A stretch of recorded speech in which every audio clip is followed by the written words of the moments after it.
condenou o uso da palavra gasto, aspas.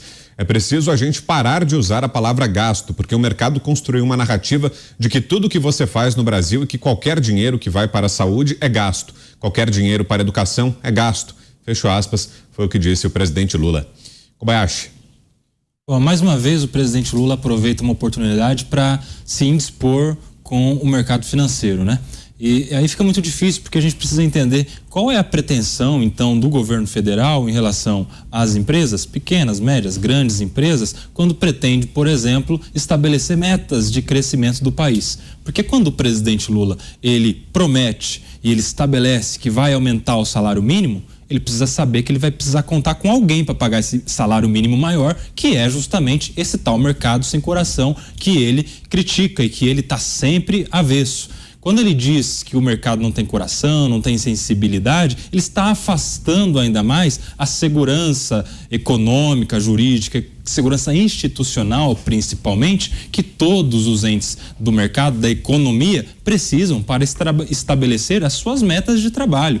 E nós já estamos num cenário tão imprevisível do ponto de vista tributário, do ponto de vista jurídico, do ponto de vista institucional, até diante de tudo o que vem acontecendo nos últimos dias e em todos os discursos que temos visto, não só do presidente Lula, mas de seus ministros também, muitos destes discursos desencontrados, contraditórios. Inclusive o presidente teve que fazer essa reunião de ministros para alinhar o discurso, porque cada um está indo numa direção. Enfim, nesse cenário tão caótico em que a Bolsa só está perdendo, que o dinheiro brasileiro está indo para fora, as pessoas que têm dinheiro estão dolarizando o seu dinheiro, o seu patrimônio, né? A gente está vendo um caminho muito negativo.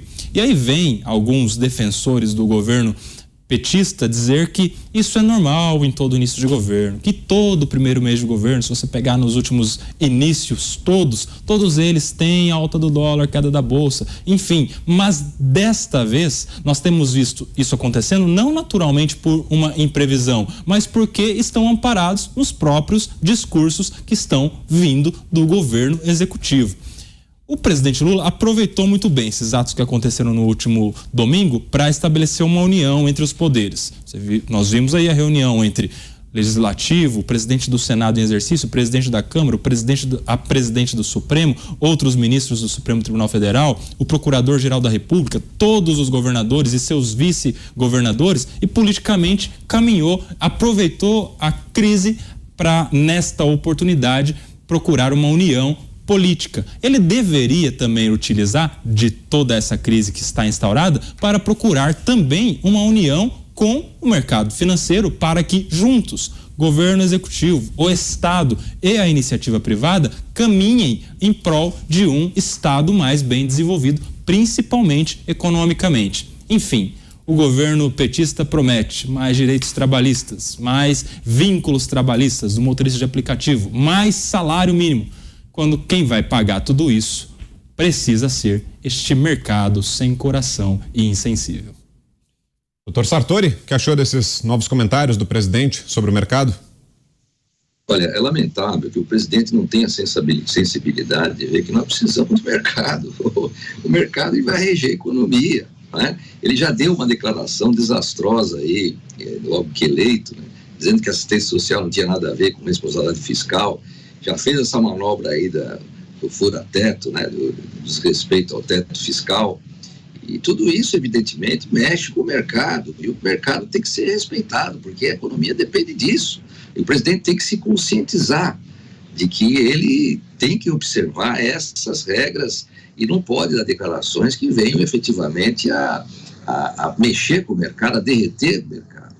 Então, infelizmente, essa sensibilidade ele não tem.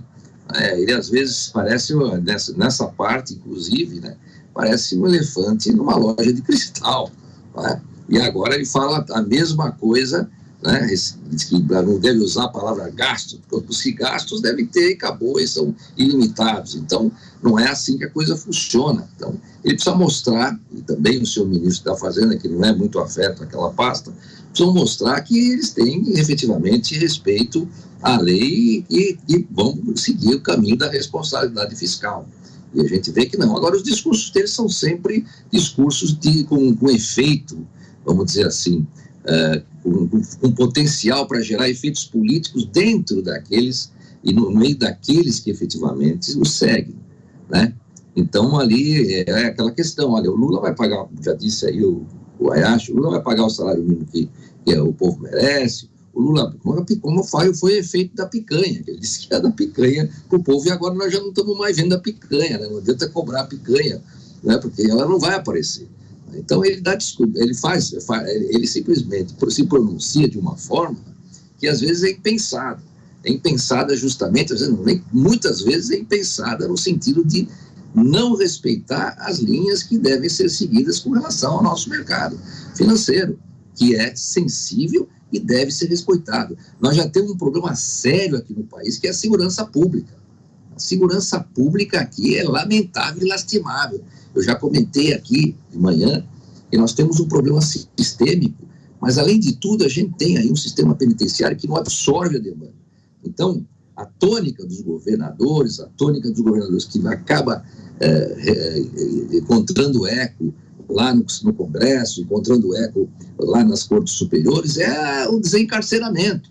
E nós estamos vendo aí a falta de segurança. Isso também compromete muito a nossa situação financeira. Mas demais, né?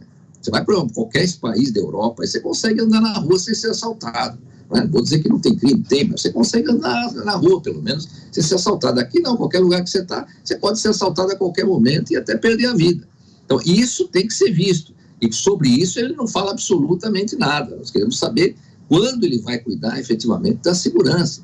Agora, essa questão que aconteceu aí, esses atos que nós vimos aí de vandalismo no domingo, evidentemente, o meu querido amigo Tiago, lógico, devem ser punidos todos exemplarmente, com direito e garantia da defesa, devido ao processo legal. Não podemos ter excesso.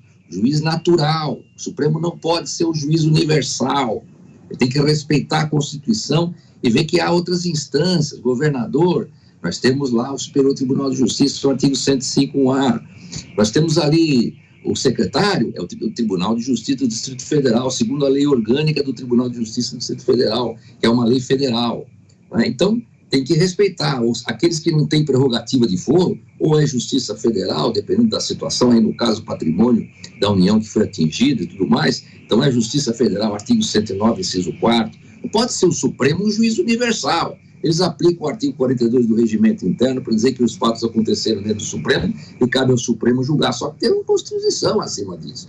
A Constituição está acima do Regimento Interno do Supremo Tribunal Federal. Agora, é lógico que nós estamos esperando aqui com muito receio, com muito medo, porque muitos desses que estão aí, e o próprio presidente, como nós já dissemos aqui, né, foram condenados unanimemente pela Justiça. E houve aí uma manobra, né, que nós vimos, de um ministro que foi indicado por ele, que acabou descondenando esse presidente. De qualquer forma, está aí a eleição, está feita, está consumada, e agora o que tem que ser feito? A oposição tem que se organizar. E eu acho que aí o Bolsonaro tem que agir, né, para formar uma oposição coesa, forte e que realmente fiscalize esse governo que aí está. Né? Todos esses que foram eleitos aí na linha do presidente Bolsonaro e o próprio presidente Bolsonaro, eles devem estruturar uma oposição coesa e uma oposição que realmente faça frente a qualquer abuso que possa haver, que nós vimos que no passado esses governos destinaram valores a outros países, perdoaram dívidas, né? Principalmente os países de regime comunista. Queremos te ouvir, Pavinato. Bom, é tanto ponto interessante que eu quero começar com isso aqui. Trypanosoma cruzi, todo mundo sabe o que é, né? Causa o tripanossoma americano, que é a famosa doença de Chagas. A doença de Chagas, ela pode ser transmitida também por via oral, mas a infecção primária é por um inseto que tem o nome científico de Rhodnius prolixus. E é irônico também, né, que o segundo nome dessa composição seja desse besouro, seja Rhodius prolixus. Porque prolixo em língua portuguesa também é alguém que fala, usa muitas palavras para não dizer absolutamente nada. Nada.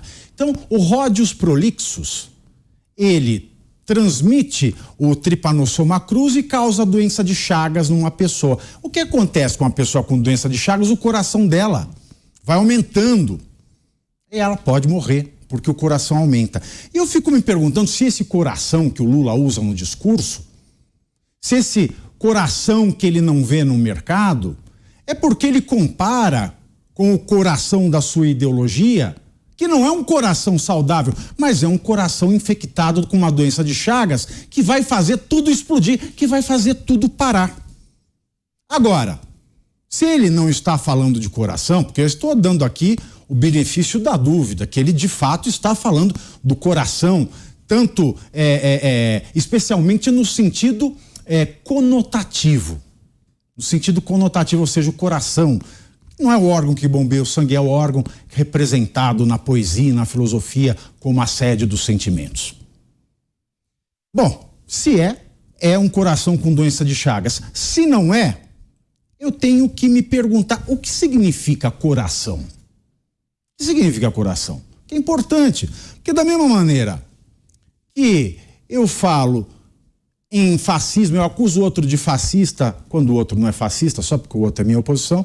Quando eu falo de medida democrática para uma coisa que é totalmente antidemocrática, se eu peço devido processo legal e prisão sem devido processo legal para um cara que cometeu o crime ou que estava acampado em Brasília, se eu perco, e nós já falamos disso essa semana, a essência da palavra, essa palavra pode significar qualquer coisa.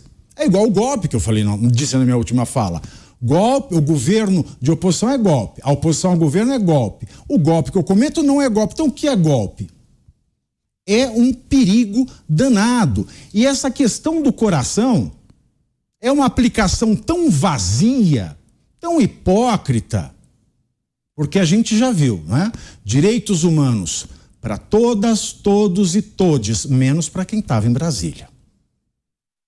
A gente tem que sim responsabilizar criminosos, mas se direitos humanos, como disse o próprio ministro, é para todos, todas e todes, que categoria então se enquadra, que palavra representa as pessoas que foram levadas à prisão em flagrante com crianças, sem que o conselho tutelar fosse chamado, sem que nenhuma associação de crianças fosse chamada? Então que coração é esse? É mais uma palavra desse léxico de discurso que serve para seduzir a plateia tão carente de amor.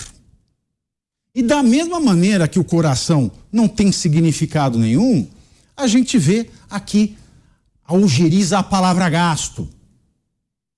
Não quero falar em gasto. Bom, daqui a pouco, então, nós vamos viver outra distopia. Fahrenheit 451. Distopia em que os bombeiros existiam para queimar dicionários. Ou nós vamos entrar em outra distopia, mais famosa até, o Conto da Aia, da Margaret Atwood, que foi feito série, né? Pela... Eu esqueci quem produziu a série, mas não importa, é Handmaid's Tale. Em que as mulheres, por exemplo, elas não podiam aprender a ler, elas tinham que ver a imagem.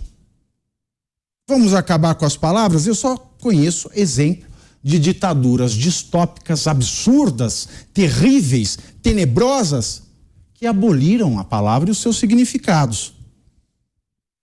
Quando o ministro da Fazenda, o Haddad, ele falava, ok, nós vamos acabar com o teto de gasto, mas aí ele sugeriu uma expressão substitutiva que ninguém percebeu a maldade do Haddad, que é a âncora fiscal. E olha que sacanagem, Vitor. Se um teto de gastos, eu posso imaginar que é um limite, ou seja, eu não posso pôr a minha cabeça acima, não posso gastar mais.